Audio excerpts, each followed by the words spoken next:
No, it's not a question of being convinced. It's a question of today you can recommend 20 stocks, 30 stocks, but the point which I've also elaborated over here, if you take a 1% exposure into a company, say somebody came and whispered into my ear 4 o'clock in the morning that, boy, I've got one stock for you. I said, oh, which one? I said, Unitech le lena. I said, okay, great.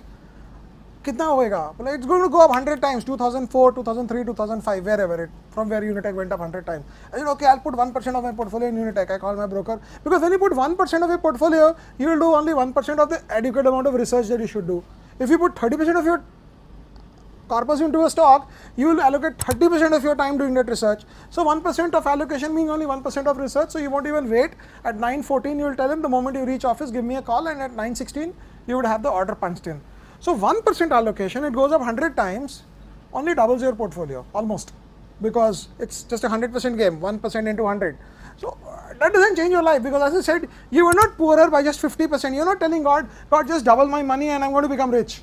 If had that been so, there are several other ways. There's no way to come into the stock market. The only way why you want to come into the stock market is that you want to say, I want to grow 30, 40, 50, 60, 70 times. So when you say that, you cannot be buying every stock that comes to your mind. Today even I get so many ideas that this is a good stock, that is a good stock, but my basic theme is, if I've got these set of 5 stocks, then are the new ones adequate enough to replace the ones which I already hold?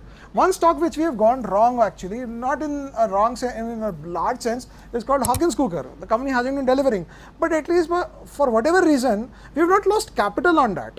Recommended it at whatever price. Okay, my initial purchase was 300, 350, today it's at 2000, but it hasn't done anything for the last 2 years. But even if you go wrong, you should not lose a lot of money. But trying to buy every stock in the market, trying to play every rally in the in a sector in the market will not make you wealthy. It can make you income. So the question is, if you are only wanting to make income, then stock market is not the place to generate income. It's a place to create wealth, actually.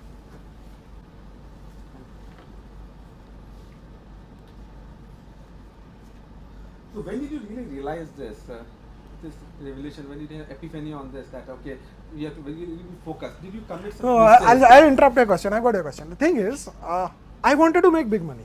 Okay. Simple. I didn't have even thousands in pocket, but I was dreaming of crores. I mean, I used to tell somebody that pagal hai kya? It was like that. So when you want to make big money, say let's take any stock, say Pantaloon Retail. You say it's going to go up 40 times, right? And you say 40 guna padega, I want to make big money. That's the subconscious mind telling you. And then you say, okay, let me buy 10,000 rupees worth of Pantaloon Retail. You're going to go to 4 lakhs. That's not going to change anything in you. 4 lakh rupees is nothing. It's not going to do anything for you. Then you realize, how do you put more money into Pantaloon? You can do that only by reducing the other exposures. So automatically you will get into the mode of concentrated investing, because you want to put maximum amount of money there.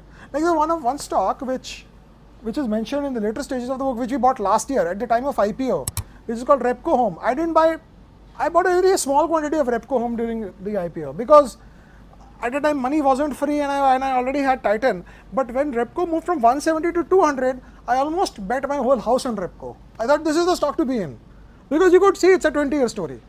Whether you buy it 170 or 200 makes no difference, because today the stock is at 380 in less than a year.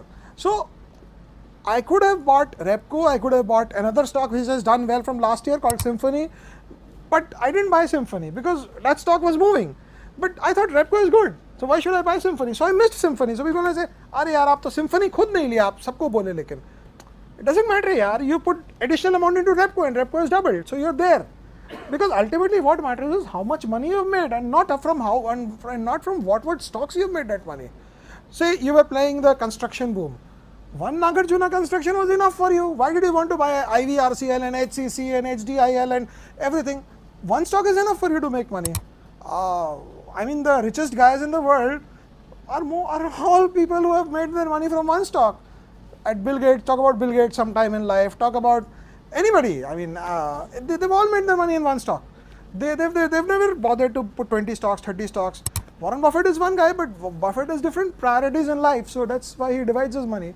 So when you think of making it big, the first question that will come to you is, how can I put more here? How can I put more here? And as long as we are not the governor of RBI who can print currency notes and push that into the stock market, you will have to look upon yourselves and say, okay, I can put more over here only by reducing some from there. And once you get into that process, you'll realize you can't bet on more than 5, 6, 7 companies. Because if you bet on 50 companies, then you can't have more than a 2% average allocation on one company. That's not enough for you to say, I've done enough in life here, I want to, hang up my heels. But just a related question, like I think all of us, many of our CFA candidates over here and members, and we read in our textbooks about the benefits and merits of diversification, how you unexplained risk and explained risk. How do you you're betting so much on one company, right? If something goes wrong, maybe bad luck, you attribute bad luck or bad judgment probably also. And how do you really hedge yourself, or how do you balance that out? No, there's no hedging if you made a mistake. Because if you made a mistake, then that's why you don't put everything in one company and you bought 5. So you bought 20% there.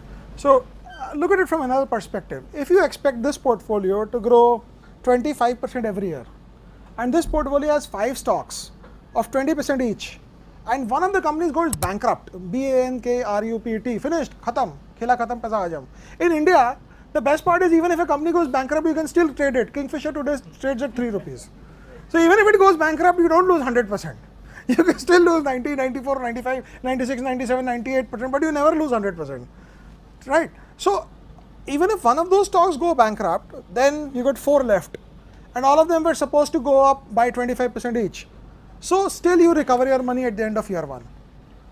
The point is, you should bet on companies in a concentrated portfolio only when you're really sure of those companies with respect to their ability to generate year-on-year predictable rates of return.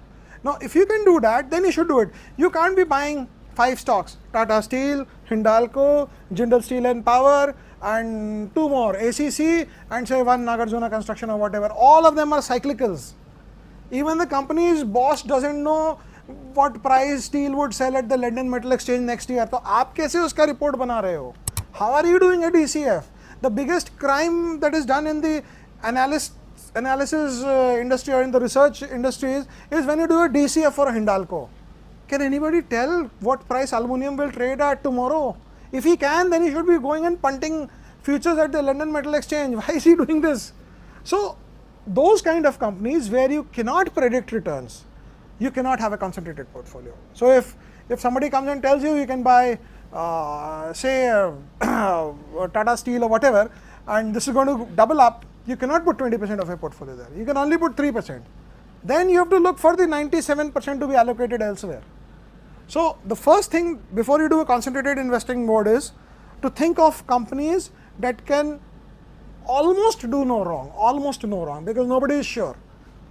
Secondly, you have to buy only sector leaders. The leaders of a sector don't go bankrupt generally. Infosys still trades. Nobody knows what happens to DSQ and HFCL. L&T is still nearer to its all-time highs. Nobody knows what happened to Nagarjuna Construction, IVRCL, and all those Punj Lloyds and everybody. Nobody knows. So if you are buying concentrated, 2 things to remember is only secular growth companies only, and that means losing a lot of. And secondly, focus on sector leaders. If you can do these 2 things, then you can buy 5 stocks, 6 stocks, and then dream with stocks. That's what they say. And you have